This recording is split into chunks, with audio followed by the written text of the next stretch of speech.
How to change your key fob battery. Presented by Keyless Entry Remote Incorporated. Step 1.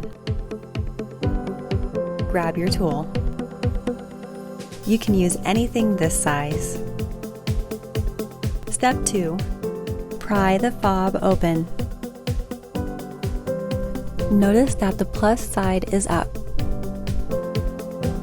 Step 3. Lift it with the tool and slide it out. Now put it back together with the new battery.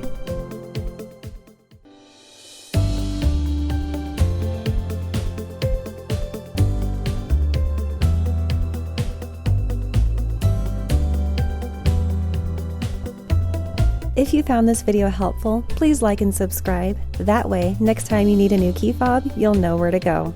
Keyless Entry Remote Incorporated. From purchase to programming, we're here for you.